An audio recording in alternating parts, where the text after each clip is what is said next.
So today, by popular demand, we have accents, and I also got a fancy little lapel mic, so I don't have to keep like turning towards the camera every time I need to emphasize something. So accents,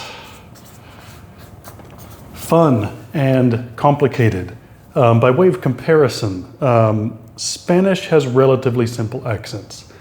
Because in Spanish, the accent serves specifically to tell you, and almost uniquely to tell you, where the stress of the word falls. The difference between levantémonos, let's get up, or levantémonos, pick up your monkeys.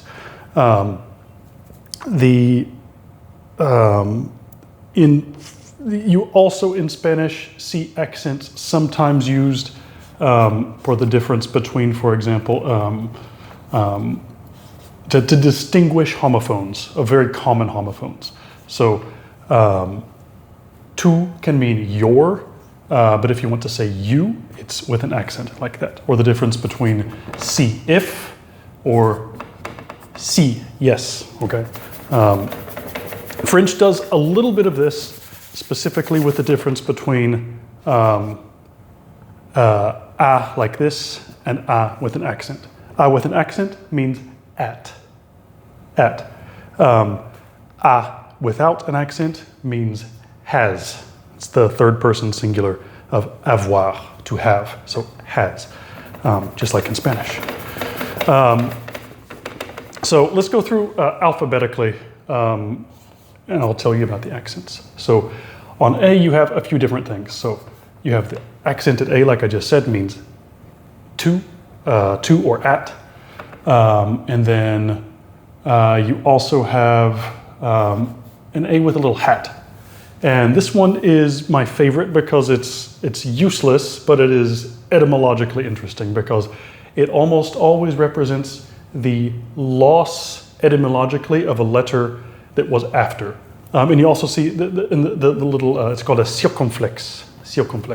And it's the same on other letters. You also see it on, for example, on an O, for example. It means the same thing. The circumflex almost always represents the loss of a letter, and often it means the loss of an S specifically. So you will see, you can learn a lot of you can figure out a lot of these by inference.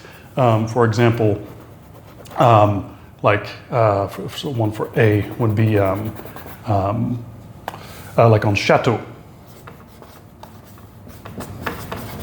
Chateau, little hat. There used to be an S there, and there you can see more the relationship to castle. The C, the H on the C comes from another sound change, but it's from the same root as castle. And interestingly, in French they lose the S, and in English we lose the T sound. We don't say castle, we say castle without really a T sound. Anyway, I guess the ST cluster is a bit difficult.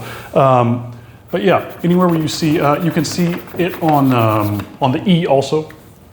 So you can see, like, for example, the word forêt. You can figure that out, forest.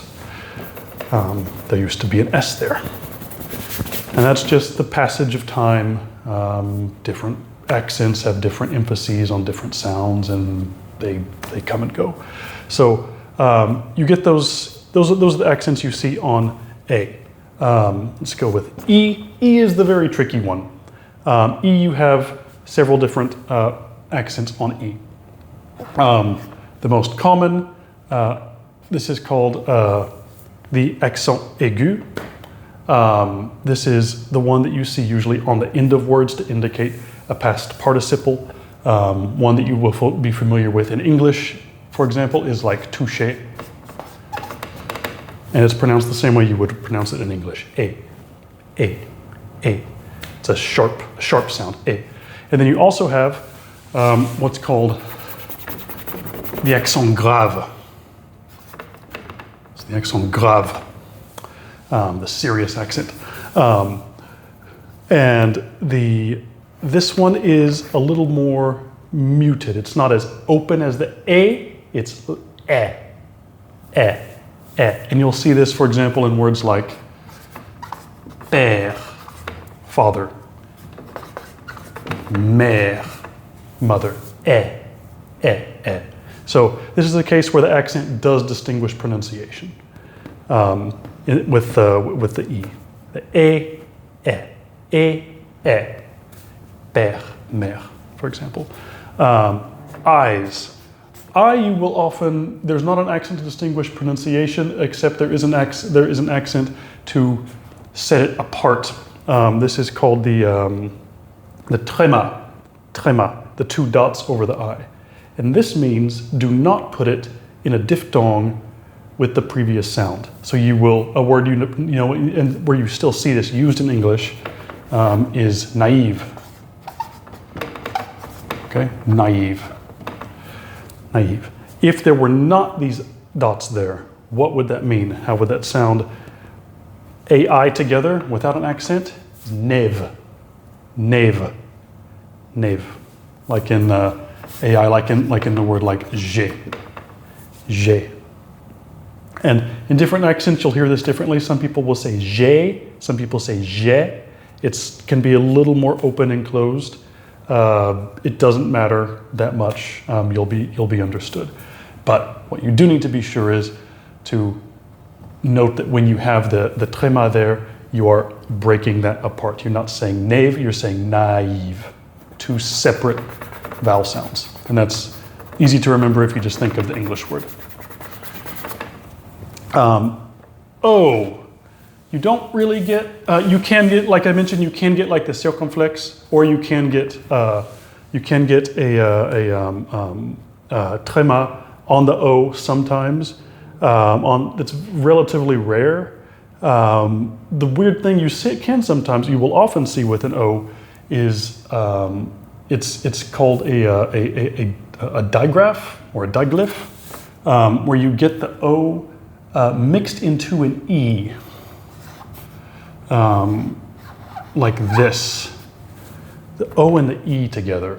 And it's almost always in common words followed by a U. And you'll see this in a few words like egg. This is always pronounced You'll see it in the word for heart. I don't know if there's a standard way to write that. Cœur, heart.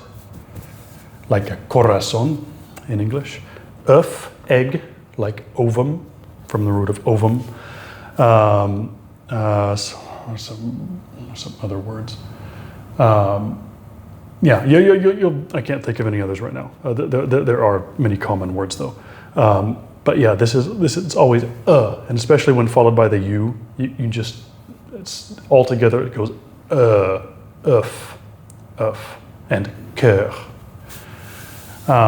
And this is another just random thing for your daily use. The plural of eggs, it's not œufs, it's des œufs.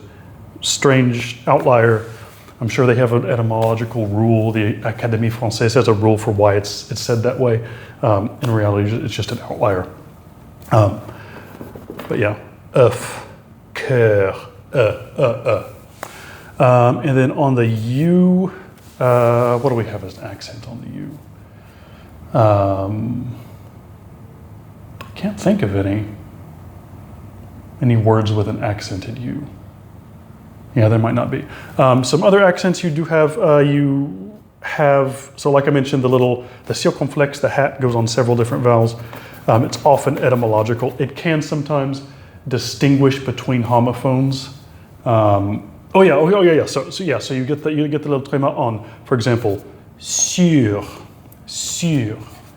You have two homophones. Sûr, like sure, this means the same thing as sure, to be certain. Sûr, and that one was written with an accent. Versus sur, which means on top of, from the root of super, like super, super above, superior, same root. This is written without the accent. And then finally you have a little thing that you will only see on the C sometimes, called a cédille. And that basically just means it turns it into an S sound. One of the most common places in which you would see this is in the word français, French. It's not franquet without the cd. It would be franquet. This way, it's français. It's usually in words where you're turning a noun into an adjective, and you're losing like that e on the end that would soften it normally. So, France, you turn it into français. You get rid of the e, and so you put the cd on the end to remind you that it's a soft C. You see the same thing with Nice, the town of Nice. And that goes to, when you turn it into niçois, like a salad, the salade niçoise. Salade niçoise. You need to put the little, the cd on the end. One final pronunciation rule that this could get into a general pronunciation lesson, but I apologize that I don't have the time to go into that right now. It's not really an accent rule. It's not a question of accents, but just letters that go together and have a unique pronunciation. GN is almost always nya, nya, nya. Like, as we know in English, we get the word mignon, mignon. Like filet mignon, or like in filet mignon. GN, almost always nya, like in Charlemagne, Charlemagne. Okay, yeah. So yeah, that's accents. Yeah, let me know if you have any questions.